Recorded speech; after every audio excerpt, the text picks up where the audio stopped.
आप देख रहे हैं क्वेश्चन आवर। नमस्कार, मैं हूं अजय कुमार। क्वेश्चन आवर में आज सबसे पहले दिखाएंगे कैसे एक सैनिक, पूर्व सैनिक सूबेदार रामकृष्ण गेरेवाल की आत्महत्या के बाद दिल्ली में सियासत ऐसी गरमाई कि राहुल गांधी को 2 बार पुलिस की हिरासत में रखना पड़ा और उसके साथ साथ अरविंद केजरीवाल जो दिल्ली के मुख्यमंत्री हैं उन्हें भी हिरासत में रखा गया है। पार्थिव शरीर के साथ परिवार को किसी से मिलने नहीं दिया जा रहा। आखिरकार इस पर क्यों हो रही है राजनीति, यह है बड़ा सवाल। इस पर करेंगे चर्चा। फिर आपको दिखाएंगे किस तरह पाकिस्तान के 14 पोस्ट को बीएसएफ के जवानों ने उड़ा दिया है। पाकिस्तानी पोस्ट की तबाही का वीडियो आपको दिखाएंगे और फिर आपको यह भी दिखाएंगे कि कैसे 14 महीने की एक मासूम बच्ची अस्पताल में जिंदगी और मौत की जंग लड़ रही है। क्या वो जंग जीत पाएगी? क्वेश्चन आवर में शुरुआत करते हैं आज की सबसे बड़ी खबर से। दिल्ली में एक पूर्व फौजी सूबेदार रामकृष्ण गेरेवाल ने खुदकुशी कर ली आज दोपहर 1:30 बजे। और खुदकुशी करने की वजह उन्होंने स्पष्ट अपने बेटे को बताई। वो खुदकुशी इसलिए कर रहे थे क्योंकि करना चाह रहे थे, और उन्होंने क्या सिर्फ इसलिए क्योंकि 1 रैंक 1 पेंशन सेना के सभी अंगों पर लागू नहीं है। और इसके विरोध में जंतर मंतर पर अपने तमाम सहयोगियों के साथ वो पिछले कई दिनों से प्रदर्शन कर रहे थे। रक्षा मंत्री से एक डेलीगेशन लेकर वो मिलना चाहते थे, लेकिन मिलने से पहले उन्होंने खुदकुशी करना ज्यादा मुनासिब समझा। अपने बेटे से बातचीत की, जिसकी बातचीत की बात हमने आपको न्यूज नेशन पर दिखाई। जैसे ही सूबेदार रामकृष्ण के आत्महत्या की खबर सामने आई, कांग्रेस के उपाध्यक्ष राहुल गांधी, दिल्ली के मुख्यमंत्री अरविंद केजरीवाल सहित तमाम राजनीतिक दलों के नेता उनके परिवार से और उनके पार्थिव शरीर के अंतिम दर्शन करने के लिए पहुंचने लगे। और इसके साथ ही शुरू हो गई राजनीति की एक ऐसी बिसात जिसके बारे में क्या कहा जाए। सबसे पहले राहुल गांधी को हिरासत में लिया गया। एक बार नहीं बल्कि 2 बार राहुल गांधी और उसके साथ साथ कांग्रेस के तमाम नेताओं को हिरासत में लेकर अलग अलग थानों में बिठाया गया। फिर मुख्यमंत्री अरविंद केजरीवाल और उप मुख्यमंत्री मनीष सिसोदिया को भी हिरासत में लेकर अलग अलग थानों में बिठाया गया। सवाल यह उठता है कि आखिरकार एक मृतक के परिवार से राजनेताओं को मिलने देने में क्या परहेज है, क्यों नहीं मिलने दिया जा रहा? यह सवाल आज वाकई में खड़ा होता दिखाई दे रहा है कि इसके पीछे क्या सोच है। और इसके साथ साथ यह बात अब और ज्यादा गहरी हो जाती है जब भारतीय जनता पार्टी पर यह आरोप लगाए जा रहे हैं कि 1 रैंक 1 पेंशन को लागू करने का दावा जब प्रधानमंत्री नरेंद्र मोदी हर मंच से कर चुके हैं, तो आखिरकार पूर्व सैनिक नाराज क्यों हैं? आइए हम आपको दिखाते हैं कैसे राजनीति दिन भर उबाल पर रही और लगातार अलग अलग प्रतिक्रियाएं आ रही हैं। अभी कुछ ही क्षणों पहले राहुल गांधी दूसरी बार थाने से रिहा हुए। आइए आपको दिखाते हैं क्या चल रहा है दिन भर।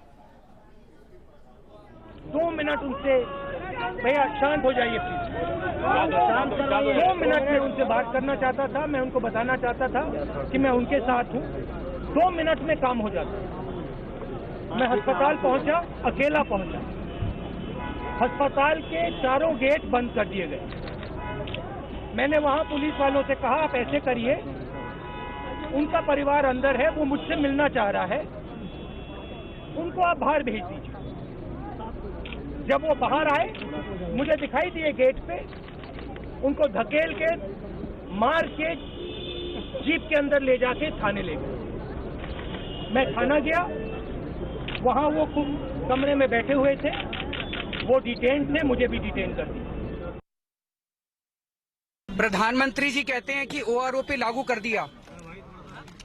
सैनिक आत्महत्या कर रहे हैं ये कहते हुए कि ओआरओपी लागू करो। इसका मतलब प्रधानमंत्री जी देश भर में घूम घूम के झूठ बोल रहे हैं, सबको झूठ बोल रहे हैं। जहां तक 1 रैंक 1 पेंशन की बात है, सरकार ने अपनी प्रतिबद्धता है वो पूरी की है। लंबे समय से ये मांग पूर्व सैनिकों की रही और हमारी केंद्र सरकार ने इस मांग को पूरा किया। चलो बिल्कुल लो। इसके बाद हमने आपको अभी दिखाया किस तरीके से राजनीतिक दल अलग अलग प्रतिक्रियाएं दे रहे हैं और अब उपराज्यपाल के दफ्तर के बाहर मार्च कर रही है कांग्रेस के तमाम लोग। आप देख रहे हैं इसमें बड़े बड़े कांग्रेस के नेता इसमें मौजूद हैं, तमाम वरिष्ठ नेता कांग्रेस पार्टी के इसमें मौजूद हैं। उत्तराखंड के मुख्यमंत्री भी इस मार्च में मौजूद हैं और ये मार्च निकाली जा रही है। इस पर आप देख रहे हैं कांग्रेस ने इसे बहुत ही बड़ा मुद्दा बनाया है और राहुल गांधी 2 बार आज हिरासत में लिए गए हैं, जिसे लेकर कांग्रेस के तमाम कार्यकर्ता, वरिष्ठ नेता सड़कों पर उतर आए हैं और उपराज्यपाल के दफ्तर के बाहर यह प्रदर्शन चल रहा है। इस मार्च को आयोजित किया गया है। ये आप देख रहे हैं कैसे ये खबर लगातार बड़ी बनती चली जा रही है और इस पर राजनीति थमने की कोई भी सुगबगाहट होती दिखाई नहीं दे रही। आप देखिए कैसे आम आदमी पार्टी और उसके साथ साथ कांग्रेस दोनों वन रैंक वन पेंशन के मुद्दे पर, सूबेदार रामकृष्ण गेरेवाल की आत्महत्या के मुद्दे पर भारतीय जनता पार्टी को घेरने की कोशिश कर रही है और इसके लिए जरिया बन रहा है उपराज्यपाल का दफ्तर, जहां माना जा रहा है कि उपराज्यपाल के निर्देश पर दिल्ली पुलिस इस तरह की कार्रवाई कर रही है। अभी आप अपने स्क्रीन पर अंबिका सोनी को भी देख रहे हैं। इससे पहले हमने आपको ये दिखाया हरीश रावत जो कि मौजूद हैं, उत्तराखंड के मुख्यमंत्री हैं और ये भी प्रदर्शन कर रहे हैं। दिल्ली की सड़कों पर तमाम कांग्रेस के वरिष्ठ नेता मौजूद हैं और यह प्रदर्शन का दौर वहां चल रहा है। उपराज्यपाल के दफ्तर और घर के ठीक बाहर यह प्रदर्शन चल रहा है और उसके पहले सुरक्षा के चाक चौबंद बंदोबस्त हैं।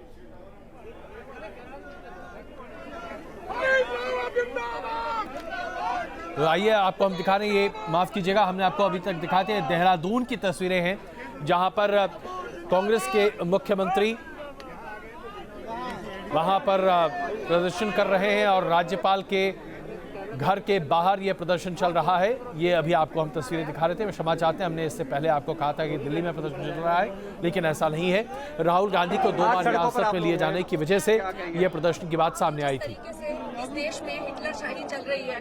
मोदी जी जो लोकतंत्र का पूरा खात्मा करना चाहते हैं और हमारे माननीय उपाध्यक्ष श्री राहुल गांधी जी को 2 बार अरेस्ट किया गया है, उसकी मांगे लेके हम यहाँ आए हैं माननीय उपराज्यपाल जी के पास कि तुरंत राहुल गांधी जी को रिलीज कर देना चाहिए और उनका अरेस्ट बिल्कुल भी प्रजातंत्र के बिल्कुल भी प्रतीक नहीं है। तो आप देख रहे हैं कांग्रेस ने इसे कितना बड़ा मुद्दा बना दिया है। इसके पहले कि हम इस खबर से निकलकर कुछ और आपको खबर दिखाएं, हम आपको ये दिखाना चाहते हैं कि विदेश राज्य मंत्री के तौर पर जनरल वीके सिंह का बयान सूबेदार रामकृष्ण के बारे में क्या आया है। उनका सीधे कहना है कि सूबेदार रामकृष्ण गेरेवाल ने आत्महत्या की और माना जा रहा है कि वन रैंक वन पेंशन के मुद्दे पर उन्होंने आत्महत्या की, लेकिन इससे पहले कि उनकी इस आत्महत्या को उस संदर्भ में देखा जाए, यह जांच का विषय है कि क्या उनका मानसिक संतुलन सही था। एक ऐसा व्यक्ति जो कि सेना अध्यक्ष रह चुका है, जो खुद वन रैंक वन पेंशन का पैरोकार रह चुका है, एक ऐसा व्यक्ति जो कि केंद्र सरकार में शामिल है, अगर वो व्यक्ति सूबेदार रामकृष्ण गेरेवाल की आत्महत्या पर उनके मानसिक स्थिति पर सवाल खड़े करे, तो जाहिर सी बात है भारतीय जनता पार्टी के तमाम नेताओं को घेरने का एक और मौका तो मिल ही जाता है। और ऐसे में तमाम विरोधी दल अब इसी पर आजमा रहे हैं अपनी जोर और एक बड़ा राजनीतिक धमाल मचता दिख रहा है। आइए एक दूसरी बड़ी खबर आपके सामने प्रस्तुत करते हैं। आतंक की खेप कैसे नाकाम हुई है, कैसे अब बंकर गिर रहे हैं हिंदुस्तान के गोलों के द्वारा। पाकिस्तान के लिए चेतावनी है कि अगर सीमा पार से इसी तरीके से गोलाबारी होती रही तो पाकिस्तान के तमाम बंकरों को नेस्तनाबूद करने के लिए हिंदुस्तान कोई भी कदम उठा सकता है। सिर्फ एक दिन के सीज फायर के उल्लंघन में पाकिस्तान के 14 पोस्ट तबाह करने का दावा भारतीय फौज ने किया है। पाकिस्तान की पहली पोस्ट हुई खाक, दूसरी भी हो गई तबाह। पाकिस्तान की पोस्ट के उड़े पर खच्चे, पल भर में जमींदोज हो गए 14 पाकिस्तानी पोस्ट। खाक में मिल गया पाकिस्तान का गुरूर, मिट्टी में मिल गई पाकिस्तान की हेकड़ी। सीमा पर पाकिस्तान को गोलियां बरसाना कितना महंगा पड़ रहा है, ये बात सीमा पर लगे हाईटेक कैमरों में कैद हुई तस्वीरों के जरिए समझी जा सकती है। पाकिस्तान की करतूत उसे कितनी भारी पड़ रही है, ये तस्वीरें इस बात की गवाह हैं। ये तस्वीरें पाकिस्तान को चेतावनी है कि अगर पाकिस्तान नहीं सुधरा, अगर सरहद पार पर वो गोले बरसाता रहा, तो यूं ही उसका एक एक जवान मारा जाएगा, यूं ही उसकी एक एक चौकियां तबाह कर दी जाएंगी। पाकिस्तान ने अगर बंदूकों का मुंह हिंदुस्तान की ओर मोड़ा, तो हिंदुस्तान के फौजी पाकिस्तान का यही हश्र करेंगे। बीएसएफ के वीर जवान गोली का जवाब गोली से और गोले का जवाब गोले से दे रहे हैं। बीएसएफ की जवाबी कार्रवाई में पाकिस्तान के 14 पोस्ट जमींदोज हो गए। हमने जो है जिस सेक्टर से भी हमारे ऊपर फायर आया है, जिस पोस्ट से भी फायर आया है, उस पोस्ट के ऊपर हमारा पूरा जवाब दिया गया है।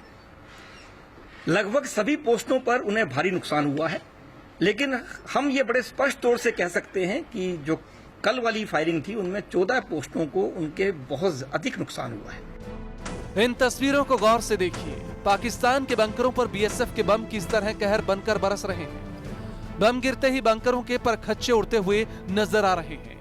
बीएसएफ का दावा है कि इस कार्रवाई में पाकिस्तान को बहुत बड़ा नुकसान उठाना पड़ा है। पाकिस्तान के कई रेंजर्स हमले में मारे गए हैं। It is very difficult to ascertain the number of casualties, but I can only tell you that the number of casualties are very high on their side, because the accurate fire which you yourself have seen in the SSTI clip, that shows that if it falls on the bunker, there are minimum 3 persons are available inside that bunker. So there is no possibility of anybody coming out of it alive. So this is one such example we have given to you. There are many more such firing assaults which we have done on the Pakistani posts. सरहद पर पिछले 1 महीने से पाकिस्तान की बौखलाहट नजर आ रही है। पाकिस्तान ने मानो युद्ध छेड़ रखा है, लेकिन हिंदुस्तान का एक वार पाकिस्तान के लिए घातक साबित हो रहा है। पाकिस्तान जवाबी कार्रवाई के बाद पस्त पड़ चुका है। बीएसएफ द्वारा जारी की गई वीडियो से एक बात तो साफ है कि पाकिस्तान को गोलाबारी की भारी कीमत चुकानी पड़ रही है, इसलिए बौखलाहट में पाकिस्तान लगातार फायरिंग कर रहा है। वीडियो जर्नलिस्ट एजाज अहमद के साथ शाहनवाज खान, न्यूज नेशन, जम्मू। 1 नवंबर को पाकिस्तान ने सुबह 6 बजे से शाम 4 बजे तक रामगढ़, अरनिया और आरसपुरा सेक्टर में भारी गोलाबारी शुरू की थी। उसके बाद बीएसएफ ने पाकिस्तान को करारा जवाब दिया है। हिंदुस्तान का गोला लगातार पाकिस्तान पर बरस रहा है और ऐसा माना जा रहा है कि पाकिस्तान की तरफ से की जा रहे सीज फायर वायलेशन का मुंहतोड़ जवाब भारतीय फौज दे रही है।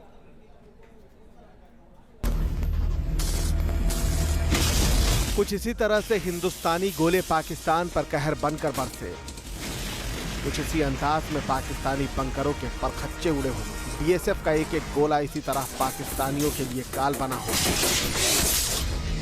पाकिस्तान ने सपने में भी नहीं सोचा होगा कि उसकी कायराना करतूत उसे इतनी भारी पड़ेगी। उसे भारी तादाद में अपने सैनिकों को खोना पड़ेगा।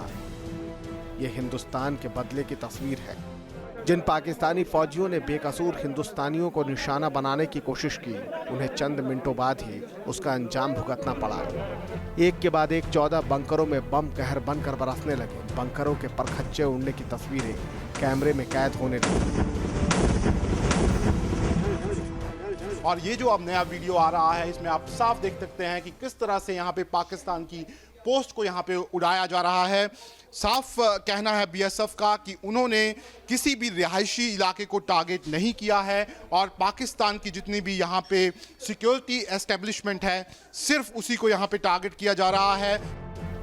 बीएसएफ ने पाकिस्तान के 14 पोस्ट पर तबाही का छोटा सा वीडियो जरूर जारी किया है, लेकिन ये एक ट्रेलर भर है। इस तरह के हमले पाकिस्तानी फौज को हर रोज झेलने पड़ रहे हैं। सर्जिकल स्ट्राइक के बाद पाकिस्तान बौखलाया हुआ है, इसीलिए वो सीमा पर गोले बरसा रहा है। बीएसएफ के मुताबिक पाकिस्तान की बौखलाहट इतनी ज्यादा है कि वो दिन में 1-2 नहीं बल्कि 4-4 बार सीज फायर का उल्लंघन करता है। जहां तक सीज फायर या क्रॉस बॉर्डर फायरिंग का सवाल है, इस दौरान में तो कोई उसकी गिनती नहीं है। हर रोज जो है वो दिन में 3-3, 4-4 बार जो है उनकी तरफ से जो है क्रॉस बॉर्डर फायरिंग के प्रयास किए जा रहे हैं, जिसमें कि वायलेशन जो है इंटरनेशनल जो अंतर्राष्ट्रीय सीमा के जो नॉर्म्स हैं उसका वायलेशन किया जा रहा है उनकी तरफ से। हिंदुस्तान की फौज पाकिस्तान का क्या हश्र करती है, ये बात इन तस्वीरों से समझी जा सकती है। बीएसएफ ने साफ कर दिया है कि पाकिस्तान ने अगर रिहायशी इलाकों को निशाना बनाना बंद नहीं किया तो फिर अंजाम इसी तरह का होगा। पिछले कुछ दिनों में सीमा पार से गोलीबारी की घटना बढ़ी है।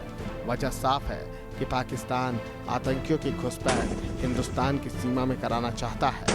दिवाली के दिन पाकिस्तान ने 3 बार आतंकियों को घुसपैठ कराने की कोशिश की। इसके अलावा जो है पाकिस्तान जो है लगातार जो है वो इन्फिल्ट्रेशन की जो कोशिश जो है ताकि टेररिस्ट को वो यहाँ पर भिजवा सके, उसकी लगातार कोशिश कर रहे हैं। ये अपने आप में इस बात से स्पष्ट हो जाएगा कि 19 और 20 तारीख को जो एक फोर्स इन्फिल्ट्रेशन का जो उनकी तरफ से अटेम्प्ट किया गया, उसके बाद से लेकर के 5 उनके लगातार अटेम्प्ट हो चुके हैं, जिसमें से कि 3 जो प्रयास हैं वो केवल जो हैं वो दीपावली के जो 24 घंटे का समय था उससे पहले और तब तक मिला करके वो किया गया। जाहिर है पाकिस्तान सर्जिकल स्ट्राइक का बदला लेना चाहता है। पाक रेंजर्स के पीछे पाकिस्तानी फौज खड़ी है, लेकिन हिंदुस्तान पाकिस्तान की हर साजिश को नाकाम कर रहा है। बीएसएफ ने साफ कर दिया है कि हिंदुस्तान की तरफ आंख उठाने वालों का अंजाम यही होगा। Shahnawaz Khan, News Nation, Jammu. जिस जबरदस्त अंदाज में पाकिस्तान की तरफ से सीमा पार से गोलाबारी की जा रही है, जो सीज फायर वायलेशन हो रहा है, वो प्रदर्शित करता है कि हिंदुस्तान और पाकिस्तान के संबंध कैसे और ज्यादा नाजुक और गंभीर बनते चले जा रहे हैं।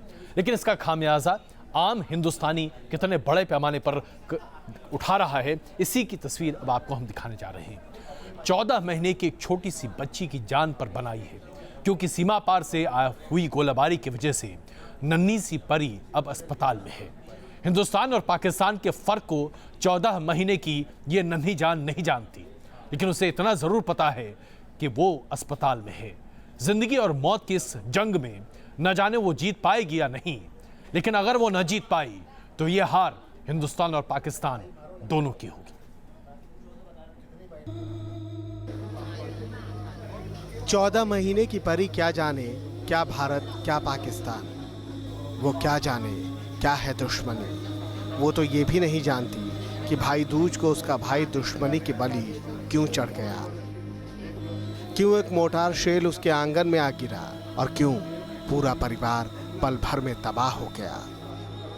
14 महीने की परी आज अस्पताल में जिंदगी और मौत के बीच अगर जूझ रही है तो उसकी वजह है पाकिस्तान की अंधी सनक, पाकिस्तान की कायराना हरकत जो सीमा पर रिहायशी इलाकों को निशाना बना रहा है। जम्मू कश्मीर के रामगढ़ के रंगूर गांव में 14 महीने की परी भाई दूज के दिन सुबह से आंगन में खेल रही थी। तभी कुछ ही देर में पाकिस्तान के मोर्टार से निकला गोला आंगन में आ गिरा।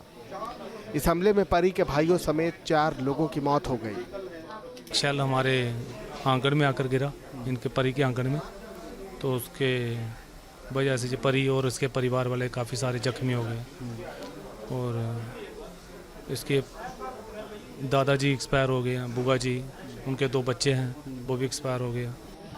परी को जम्मू के अस्पताल में भर्ती करवाया गया है, जहां उसका इलाज चल रहा है। इस हमले में परी के माता पिता भी गंभीर रूप से घायल हैं, जिनका इलाज हो रहा है। घर में हमेशा उछल कूद मचाने वाली परी आज अस्पताल के बिस्तर में बेसुध पड़ी है। वो शैताने 1 मिनट नहीं बैठती है जी, घूमती रहती है, सबको घुमाती रहती है अपने पीछे। तो कल से ऐसे ही लेटी है, ना बेचारी कुछ बोल पाती है, ऐसे सीरियस है। सभी बैठ गए इसको देख के चुपचाप ही। सीमा का शायद ही ऐसा कोई गांव हो जहां पाकिस्तान ने इस तरह हमला ना किया हो। पाकिस्तान ने दिखा दिया है कि उसकी सनक की कोई सीमा नहीं। नन्ही परी भी पाकिस्तान की सी कायराना करतूत की शिकार बनी है। Shahnawaz Khan, News Nation, Jammu. हिंदुस्तान और पाकिस्तान के बीच की ये अदावत हमेशा सदत हसन महंटो की याद दिलाती है, जहां टोबा टेक सिंह ये तय नहीं कर पाता कि उसे हिंदुस्तान में रहना चाहिए या वो पाकिस्तान का नागरिक है। आइए आपको लेकर चलते हैं उस जमीन पर जहां पाकिस्तान की तरफ से गोलाबारी से आम हिंदुस्तानी मौत को गले लगा रहे हैं। क्या वाकई में इसलिए बनते हैं देश? जम्मू के कठुआ, हीरानगर, सांबा, आरएसपुरा, अखनूर, नौशेरा, राजौरी और मेंढर सेक्टर में पाकिस्तान लगातार गोले बरसा रहा है, जिनमें कई लोगों की मौत हो चुकी है तो कई जख्मी हुए हैं। रोज रोज आम लोगों पर फायरिंग की जा रही है, आशियाने तबाह किए जा रहे हैं। पाक फायरिंग से सीमा से सटे गांव में हालात इतने बिगड़ चुके हैं कि स्थानीय लोग इसे युद्ध जैसे हालात करार दे रहे हैं। हालात ऐसे दिखाई दे रहे हैं जैसे युद्ध वाले हालात हैं। अगर गवर्नमेंट चाहती है कि जहाँ तो मतलब फायरिंग बंद होनी चाहिए, जहाँ तो आर पार की लड़ाई होनी चाहिए। सीमा से सटे इलाकों के लोगों की जान पर बनाई है। दशहरा, दिवाली जैसे त्योहारों पर भी उनके घर खुशियां नहीं देखी गई, लेकिन परेशान लोग भी पाकिस्तान को सीधी चुनौती दे रहे हैं। तो हमारे जो लोग जो दहशत में फंसे हुए हैं तो परेशान हैं।